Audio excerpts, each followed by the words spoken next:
मैं प्रोफेसर सुषमा पाल हिंदी विभाग से हूँ और मेरे साथ हिंदी विभाग की चारों शिक्षिकाएं हैं, प्रोफेसर आशा गुप्ता, डॉक्टर अनीता, डॉक्टर प्रतिभा पांडे। हम सभी आज हिंदी दिवस के अवसर पर यहाँ 2 प्रतियोगिताओं का आयोजन कर रहे हैं, निबंध लेखन प्रतियोगिता और कविता लेखन प्रतियोगिता। यह प्रतियोगिता विश्वविद्यालय है जिसमें एमजेपी रोहिलखंड विश्वविद्यालय के छात्र और उससे संबद्ध बहुत सारे महाविद्यालयों के छात्र छात्राएं प्रतिभागी के रूप में उपस्थित हैं।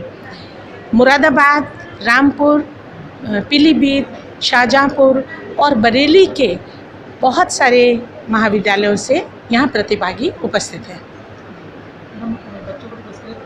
जी हाँ, यहाँ बच्चों के प्रोत्साहन हेतु हम उनको प्रतिभागिता का प्रमाण पत्र सभी को देंगे और प्रथम, द्वितीय, तृतीय सांत्वना पुरस्कार बच्चों के निर्णय के अनुसार जो निर्णायक मंडल हमें देगा उसके अनुसार उनको पुरस्कृत किया जाएगा।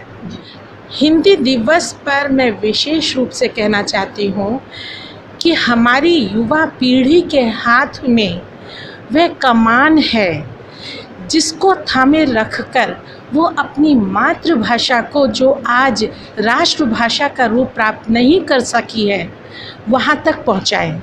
और इसीलिए ये इन प्रतियोगिताओं का आयोजन करते हैं, क्योंकि ये युवा पीढ़ी जब इतनी जागरूक होगी, इतनी प्रोत्साहित होगी, तो निश्चित रूप से हमारी हिंदी राष्ट्रभाषा के पद पर सुशोभित हो सकेगी।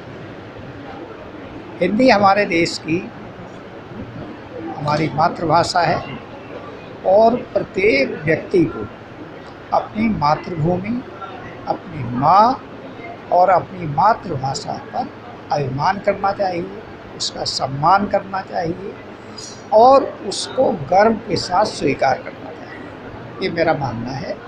तो हम मतलब जो है हिंदी बोलने में, हिंदी का प्रयोग करने में, अपने कामकाज की भाषा बनाने में बिल्कुल संकोच का अनुभव ना करें, गर्व का अनुभव करें। आज विश्व पटल पर हिंदी नए नए आयाम गढ़ रही है। विश्व के लगभग 138 विश्वविद्यालय हैं जहाँ हिंदी का पठन पाठन हो रहा है और विश्व के लगभग 80 करोड़ लोगों द्वारा हिंदी बोली जा रही है, हिंदी समझी जा रही है। और जो सोशल मीडिया है, जैसे आप लोग हैं, सोशल मीडिया इतना मजबूत प्लेटफॉर्म हो गया है और इसके कारण हिंदी के पाठकों में और हिंदी साहित्य का बहुत तेज़ी से प्रचार प्रसार पूरे विश्व में हो रहा है। तो हिंदी वर्तमान समय में हिंदी का समृद्ध होना, हिंदी की बढ़ती लोकप्रियता, हिंदी की बढ़ती स्वीकार्यता हिंदी के भविष्य के लिए एक बहुत सुखद संकेत है। आज ई बुक्स का ज़माना है, डिजिटल मीडिया का ज़माना है, ई पेपर का ज़माना है और इसी तरह से ई वेब मैगजीन का ज़माना है।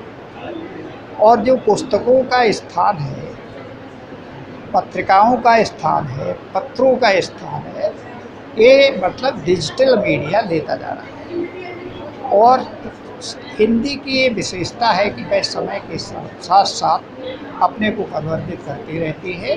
हम मतलब डिजिटल इंडिया में रह रहे हैं तो हिंदी का भी डिजिटल प्लेटफॉर्म बहुत मजबूत हुआ है और वर्चुअल हिंदी पूरे विश्व की भाषा बनती जा रही है। अभी तक पूरे विश्व में हिंदी का 4था नंबर था बोलने वालों की संख्या की दृष्टि से, मगर अब स्पेनिश को पछाड़कर हिंदी 3रे नंबर पर आ रही है। सबसे पहले नंबर पर अंग्रेजी, दूसरे पर मंदारिन और तीसरे पर हमारी हिंदी आ गई। और इसी तरह से हिंदी के पाठकों की संख्या बढ़ती रही तो निकट भविष्य में एक ही दशक में हिंदी मतलब जो है 2रे स्थान पर आ जाएगी।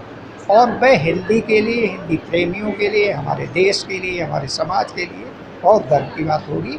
मैं आज के इस शुभ अवसर पर सभी को बहुत बहुत बधाई और शुभकामनाएं देता हूँ और हिंदी के सुखद भविष्य की कामना करता हूँ। धन्यवाद।